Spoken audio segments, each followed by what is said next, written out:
I went in there, done what I had to do, and I ain't surprised. What did I tell you? I would not be surprised if I knocked him out in the first round. I said that. I wouldn't be surprised if I knocked him out in the first round. And do you know why? Because I have faith in my ability. I have faith in my team. I have faith in my work ethic. Give me it next. Give me Khan next. You talk about power or not, I don't even know if I got hit in there, but if I did, I didn't feel a single thing. You didn't see nothing there. And I'm quite gutted you lot didn't see anything, because it went one round. You would have seen a clinical, more better performance than Formella. You would have seen me not waste shots. You would have seen me take my time. You would have seen me, 99% accuracy is what I was aiming for this fight. That's what I wanted to show you lot. Is that to go over the fundamentals, 1,000 times. He's had to put in equally as hard work as I've had to. And that's what we've been working. We've proven what we've been working on. As I said, if you look at Tony's as a trainer, and you want to go based on how his training skills are, look at what he's done to me as a fighter. Like, from bad experience, I mean, not even amateur pedigree, he's had to unwind and unchange so many bad habits that I already had, and then, build and build and build and build. So you've got to give credit to Tony as a trainer. You look at my career and you think, God, he's doing good. There's still so much more left to learn. What's good, family? Smash the like button and subscribe. So, we just heard there from Conor, the booty buster, Ben. And some of you man won't know, so let me give you the history. Tony Sims, who is now Conor Benn's trainer, was formerly Anthony Joshua's trainer. And the reason it's important to go into details here is, well, you'll find out in a minute why it's important, but end of the day, Tony Sims used to work with Anthony Joshua. They split up around the start of 2019, or end of 2018, I believe. I'm not sure if he was there for the Povetkin fight. He may not have been. Either way, that's what it is. And if you look at the correlation and causation between Tony Sims leaving and Anthony Joshua's way of fighting, it's night and day. It's perfect one-for-one causality. In fact, one of AJ's first fights without Tony Sims was the Andy Ruiz fight, the first one. Now, when you look at certain fighters and their trainer and their relationship, Mike Tyson and Cuss, Mike Tyson would talk about this almost spiritual entanglement. How when Cuss was in the crowd, or when Cuss was in the corner, essentially, it was this raising of level. He'd transcend who he was as a human. This combined force, this combined energy. And he'd almost refuse to lose. It was something, it was something magical almost. That's what great trainers do with their fighters. It's not simple 1 + 1 is 2. Something more goes on there in the spiritual realm. Mike would talk about how he would just refuse to. It didn't even become about him at that point. He'd refuse to lose in front of Cuss. Now, as it happened, we never got to see how far that would have got him. But either way, it's not even about whether it's real or not. It's about what you believe. And is it positive or negative? So that's just one Mike example. We've got other people. More recently, Lawrence Okoli, Shane McGuigan. This example, Conor Benn, Tony Sims. And when you look at all the performances of these fighters, and what not only their performances, when these guys fight, none of them just say, yep, I did this, I did that. They're always, do you think it's a coincidence? Lawrence Okoli wins, changes his style completely, in devastating fashion. And the first thing out of his mouth, Shane McGuigan. You don't see that. You think he's lying? Do you think Lawrence Okoli is just saying it for the giggles of it? No, it's real. What I'm talking about here is real. Great trainers, they bring something more to the game. Not just technique, not just whatever else. That's a bonus. The technique and stuff is a bonus. The spiritual stuff is what I'm on about mainly. But also, yeah, of course, great trainers also make sure the technique's right as well. that wouldn't be too bad, would it? As a trainer. Conor Benn here.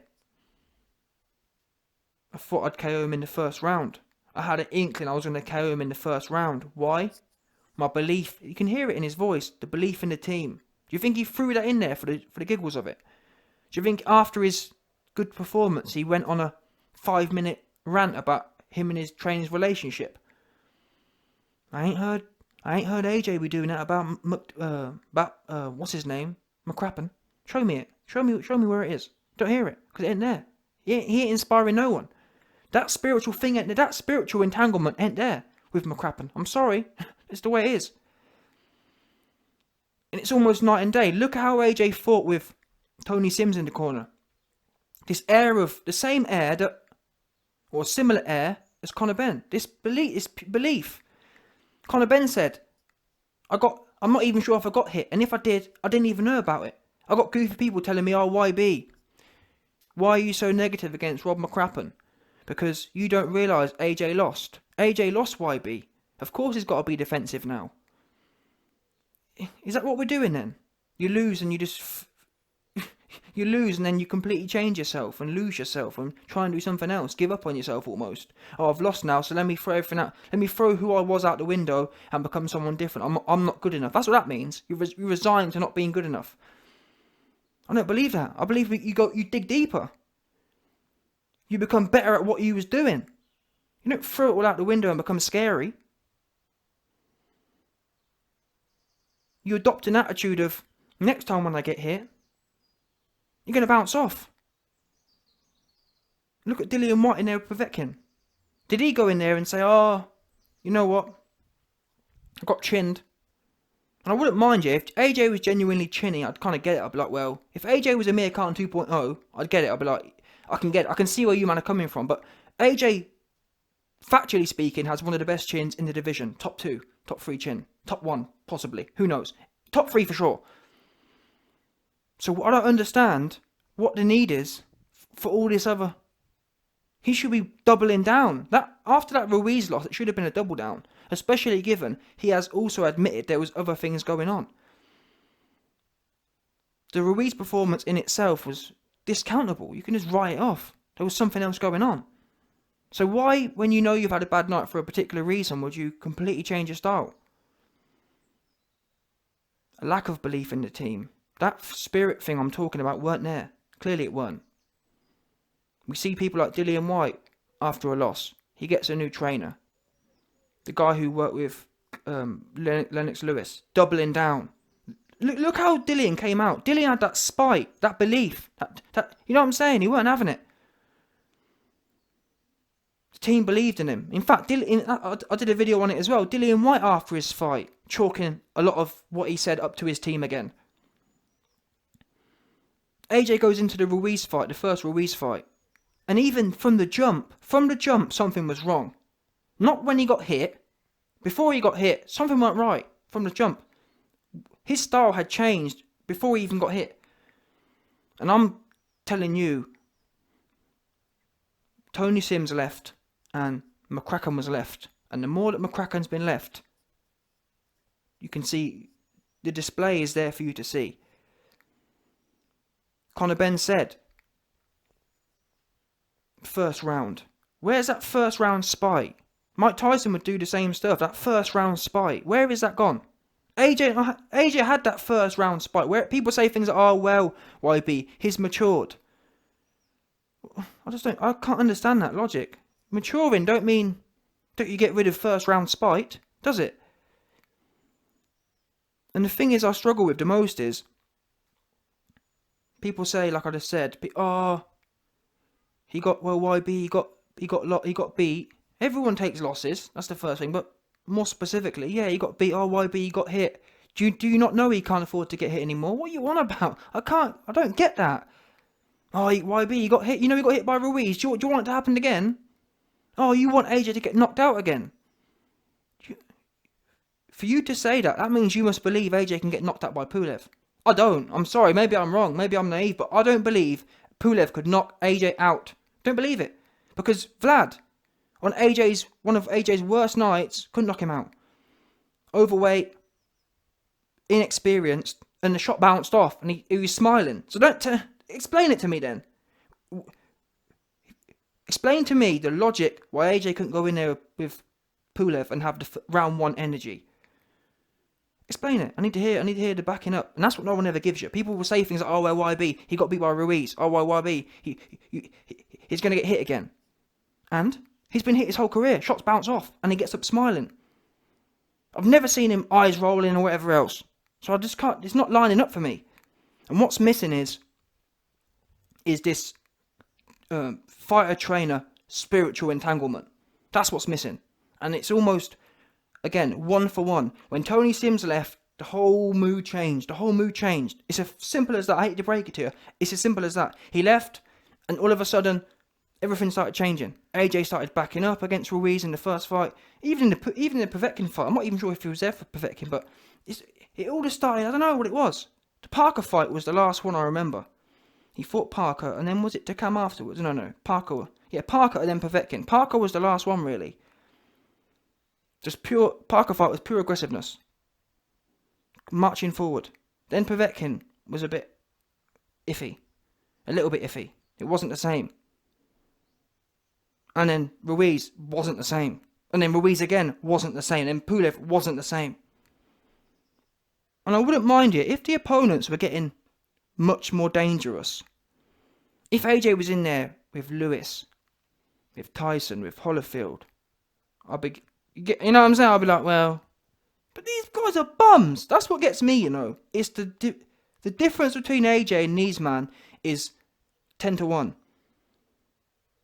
So I can't buy into this whole, oh, well, YB needs to mature. Oh, well, YB needs his style to survive. What? These men are food. These men are food. He should be walking in here. AJ was chewing. This is what people don't get. AJ was chewing on Dillian White. Chewed on him. Spat him out. Never the same again. 6 years ago. Chewed him up. Shots bounced off. The same shots that knocking everyone else out. AJ bounced off and marched forward. Didn't do anything. Everyone got excited about it. Still to this day, people rant and rave about the shot that Dillian White hit on AJ. That didn't do anything. Bounced off. He barely took a half step back. People rant and rave about it. That same shot knocking everyone else spark out. AJ chewed on him. Spat him clean out for him. Yeah? That's the caliber we're talking about. Vlad got whooped. People don't appreciate this either. Even though I've said it many times, I have to say it again. AJ whooped Vlad so bad. Despite him being inexperienced and overweight. We haven't even seen AJ at 240 trying to do these things. Or imagine AJ at 240 in there with Vlad, rather than 255. The shot's sharper. Everything would have been sharper, faster. More snap on it. Who knows what would have happened? Well, he wouldn't have run out of gas as well, I don't believe. It would have been done in the 6th round, because he would have stayed on him. Instead, he came in 255 and ran out of gas. That's the only... People rant and rave about the Vlad fight, yeah, but the only thing that made it interesting was AJ's inexperience, essentially. He was overweight and inexperienced. That's all it was. If he was in there 240, Vlad would have been out there in round 6. Not even a blemish. There would have been no interest in there. People forget the only thing that made it interesting was the fact AJ was overweight and ran out of gas. That's it. Now AJ's 240, he can dance all night. Work all night, no problem. Not even a bit gassing. But for some reason, people forget AJ was overweight, inexperienced, gets hit with a massive right hand from Vlad, and gets straight back up. Smiling. That goes out the window, and all of a sudden Ruiz, who, again, ain't got no power, Ruiz catches AJ with some sort of mental trauma, as in some sort of brain trauma, which made him vulnerable. And even then, AJ himself admitted after the fight, "You couldn't hurt me on my worst night. I was concussed to the high heavens, and you still couldn't ice me." So don't tell me all these factors, and then we've got to be cautious with Pulev for 10 rounds. Why? Where? Like, what is that? Cautious with Pulev for what? What's he going to do? But it comes down to the people you're around. Other trainers wouldn't have it. They wouldn't accept it. Other trainers would be in the gym with AJ. They'd see his ability and they'd say, "No, I'm not having that. That's not good enough. 10 round ain't good enough." Because I don't think it's good enough. And I'm not even one of them trainers. Look at Mike Tyson, Cuss, another one. He wouldn't allow it. That's not your that work ain't your best work. Cuz said on a video, Mike was just training and he said your mind's not in your work. AJ's mind ain't in his work. 10 round with Pulev, your mind 10 round with Pulev and your mind isn't in your work. Too busy, don't know what you're doing. Too busy with Rob McCracken in there gassing you up. I don't know what he's doing. But yeah, whatever you do ain't working. That's how about that. And I wouldn't mind if it was just me, but everyone else saying the same thing. Everyone else who knows boxing saying the same thing. Peter Fury. Pick me someone who weren't saying it. Pick me someone who says, yeah, no, this is working well. Rob McCracken is ruining the greatest sporting athlete, boxing athlete in the last 100 years. Since the sport began. All these men are just food. Do you understand? That's how I see it. People come at me and say, YB, I think AJ's got the best chin, the most power, the most speed. And on that basis, when you rate someone highly, I'm sorry, but your expectations have to be 10 round ain't good enough. It's just not. I wouldn't have minded, yeah, if AJ gone in there and worked on Pulev for 10 rounds and he survived. That's on him. Fair play to him. But we didn't see that. We saw 2 rounds and then 8 rounds of just nothingness. Nothing going on. Just spending way too much time overthinking things. And that comes from the trainer. When you've got a trainer constantly pulling you back, not believing in you, stay behind the jab. That's all mcCracken says. Meanwhile, you've got a Coley in there on his first World Championship fight, a time where you should really be quite cautious, and you've got Shane McGuigan in round 2 telling Okoli to dig his elbow in and get stuck in. Separate the guard with your wrist or with your forearm on your elbow and get stuck in. Do you understand the levels? You got Conor Benn on his half first step up, and I'm not saying it means Conor Benn's going to beat Errol Spence, but it's about getting the most out of yourself. Do you understand? People say, "Oh well, YB, Conor Benn can get knocked out by Errol Spence." Well, that may well be the case, but it's about maximising your potential. And at the moment, Conor Benn and his training team are getting the most out of his fighter. Do you understand? All you AJ fans out there who think, well, let me ask you the question. People who tell me there's nothing wrong, do you believe then that Rob McCracken is getting the most out of AJ right now? Is that what you're saying? You think that the way he's performing is the best he can possibly do? 10 round in that manner, where 6 rounds nothing goes on. You think that's the best? And AJ's backing up and engaging the clinch with Pulev. The man can't fight on the inside. For someone to need to engage a clinch, yeah, that means you're thinking, well, he's more dangerous than me on the inside. AJ of old was just touching Dons. People was trying to cling on to him, and rightly so. It's one thing fighting Ruiz, who fair play, his hands are quick, but not Pulev, man. Not having it with Pulev. Not in no way, not with Pulev. And even then, even with Ruiz as well, I'm being generous here. I'm overcompensating for what I'm seeing. In reality, you man heard my opinion. Even with Ruiz should have got his cheeks busted as well. It's as simple as, what are we doing? In order to employ the other strategy, you have to say, yeah, Ruiz is better than us. That's what you have to do. You have to concede Ruiz is better than us. Yeah, we're not going to do that anymore because he's better than us at that. That's what had to happen, isn't it? We're not confident that you can beat Ruiz at that game. So we're going to change ourselves. That's what they said. That's what the team said. Look at Dillian White versus Povetkin. He gets smoked and still says, nah, me and my team believe in me. And he came out ferocious. He came out arguably a bit irresponsible. But still, that just shows you. That just shows you the levels. And it's not, to be fair, it's not just Rob McCracken, because there are other examples. Look at Tyson Fury. Tyson Fury was with Ben Davidson. Ben Davidson, another one, just scary looking. Just scary. And it's going to be interesting, you know, how Josh Taylor gets on. Because in theory, he ain't going to be the same. Or in theory, he's going to be nowhere near as effective as he was. Because Ben Davison had Tyson Fury. Ben Davison told Tyson Fury, yeah, don't engage. Don't do anything. Just run around. We need to run around as much as we can. Don't ever take a shot. Fury, even Fury, who's a defensive fighter, said, I'm not feeling that anymore. I'm not, even though they were really good friends, Fury got over that and said, this isn't best for my career. I'm not feeling that spiritual connection. It's not lining up for me. 2-2s, Fury changes trainer, goes to another trainer, and we see the difference. I'm giving you all empirical examples. Night and day difference. One goes Okoli, Dillian, Fury. That's what good to great trainers do. Bad trainers get you half knocked out. That's what they do. Yeah? Bad trainers get you going 50-50 with Pulev. 10 rounds. Nearly went distance. Couldn't believe it. A 3-round fight, a 2-3-round fight, go 10 round.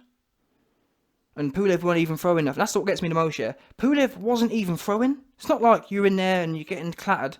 He didn't throw... I don't remember seeing Pulev throw a shot. Seriously. He didn't throw a shot all night. The whole fight was spent in the middle just like dancing with each other. He was begging to be worked, Pulev was. Begging for it. And you got Conor Benn here saying about the 1 round mentality. This was 1 round. My belief. The whole spiritual thing with the trainer. And my training team. And that's where it comes from. People thought I was joking. I'm glad that Conor Benn chose to use them words. Because I've been saying it. I'm not sure what it is. But this spiritual mental thing. It's real. And you heard it in him there. I had this feeling it's round 1. All the different beliefs. All the different work we've done. You're damn right. And that's how fighters should be feeling as well. AJ should have been feeling that in the Pulev fight. I mean, listen, if you don't feel like Pulev's a 1 round fight, who is? Pulev is and I was saying it before the fight, Pulev is a 1, to AJ at least. All these other man, Huey Fury, Tyson Fury, probably 10 round. But for AJ, Pulev is a 1 round fight. AJ should have been saying, you know what, with my trainer but he can't say that. How can AJ say that when he's got Rob McCracken? Just listen to how AJ talks. He ain't bringing it in, sitting there ranting about Rob McCracken because he ain't had no value. You know when you've got that thing, and you don't disguise it. Okoli, Dillian, Conor Benn. You know when you've got that thing between each other, that spark. Even Tyson Fury as well with his new trainer.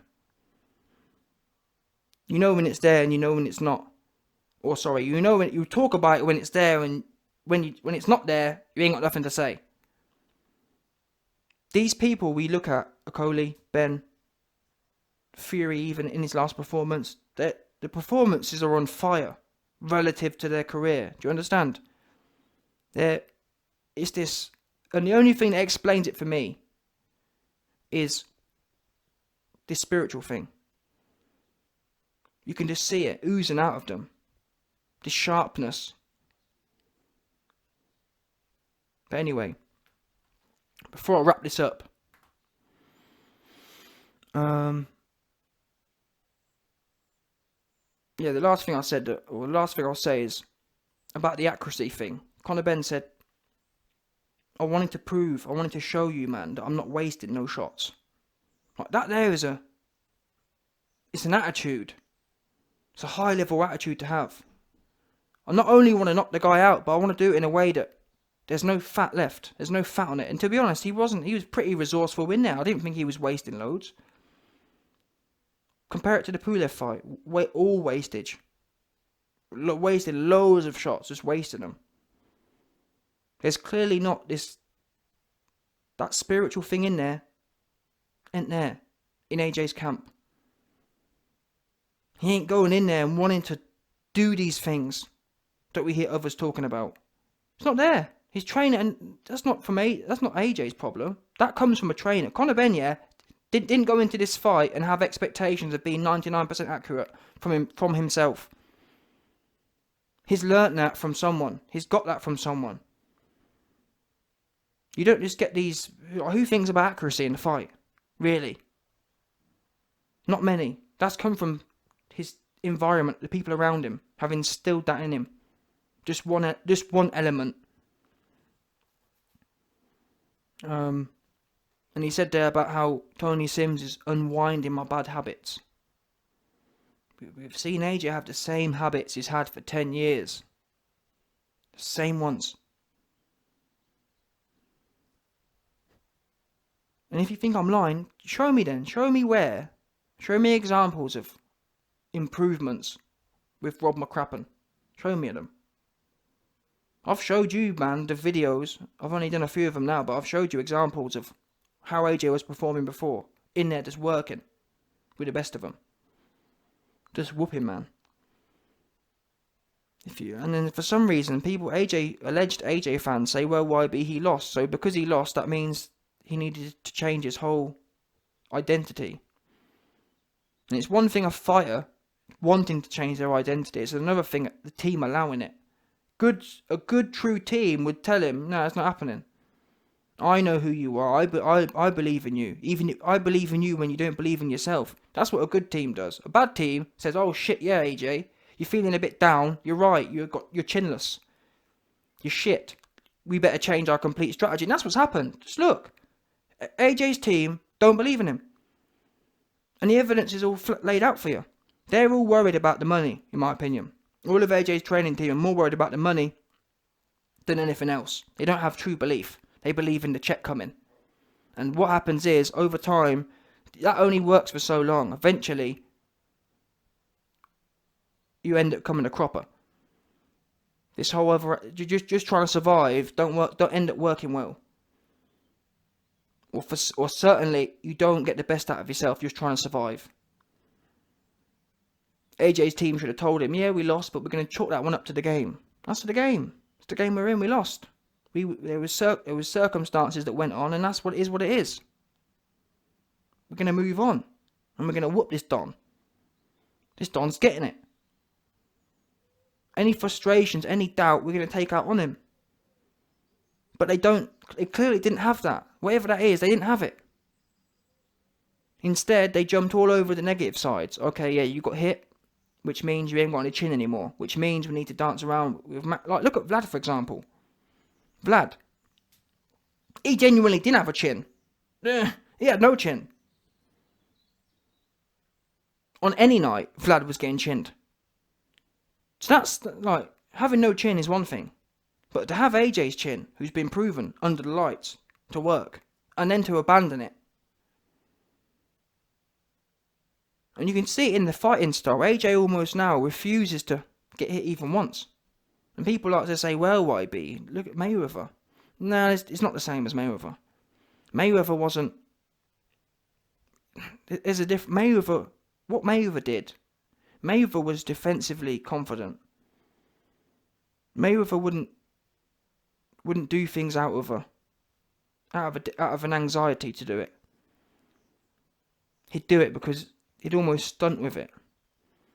You very rarely you'd see Floyd on the ropes, not diving into clinch. You'd see him just on the ropes chilling. Do you understand? He wasn't dancing just to dance because he was scared to get engaged. He had no problem. Wherever the fight went, he was cool with it. That's not the case with AJ. Watch the Pulev fight. Watch the clinches that AJ engages in.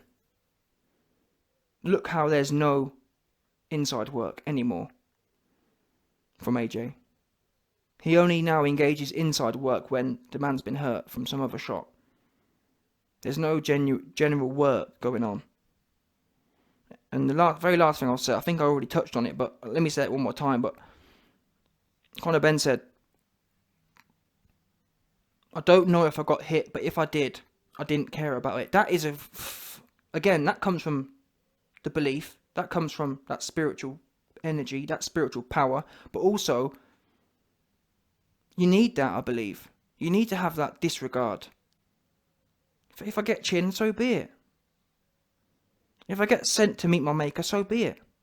I'm not going to worry about it. In the meantime, I'm going to worry about being the hammer. You can't go into fights worried about whatever. Same as F1 drivers. F1 drivers say, the minute I'm worried about crashing, I'm out of the sport.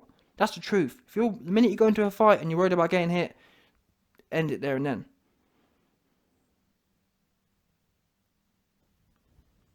You need to get the best out of yourself. You need to have the arrogance that when this man hits me, you're gonna bounce off. I remember McGregor in his early days. McGregor would say that. What was it? He had some sort of, I can't remember exactly what it was, but it was along the lines of their shots just bounce off. I don't feel them at 145. They don't have any effect on me. You need to have the arrogance because it, to an extent, it is real. I mean, unless you're in there with someone like, well, tell a lie, look at Holyfield. Holyfield went into that Mike Tyson fight, yeah, and he had this belief that Mike didn't have nothing for him. He had this arrogance. Even though Mike was who he was, Holyfield went into that fight with this arrogance. This belief that Mike wasn't above him. And look what happened. Mike, who's one of the biggest punchers in history, the shots was bouncing off. Bouncing off. Conversely, AJ's in there with Pulev, and you know what I'm saying?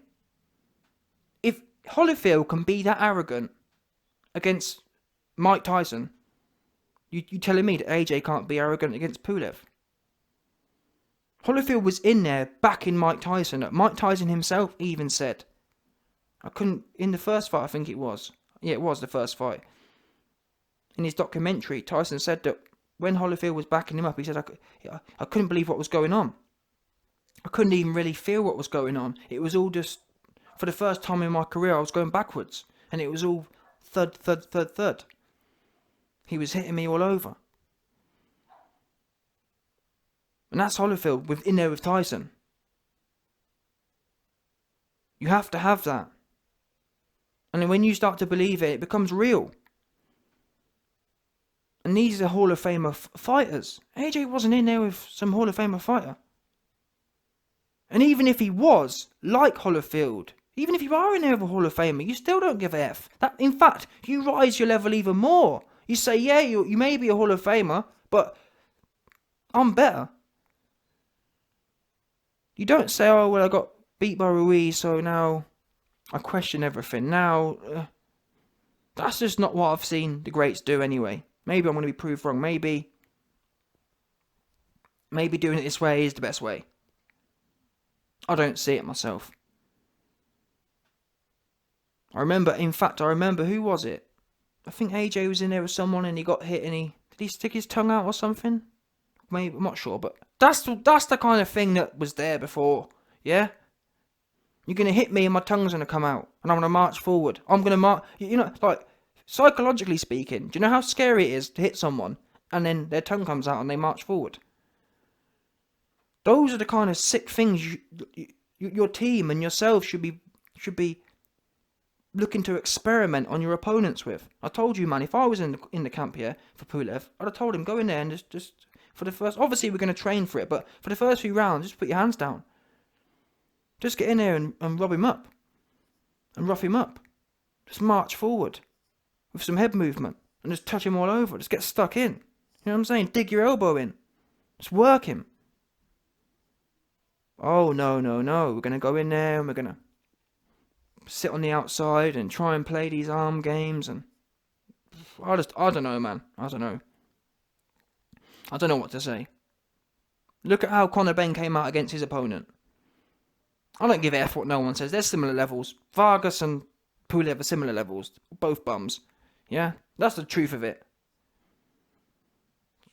Conor Benn comes out and lights him up in the first round. Touches him all over. Explosively. There weren't none of that. There weren't no working. There weren't no touching going on in the Pulev fight. It was all anxiousness. It was all doing doing way too much.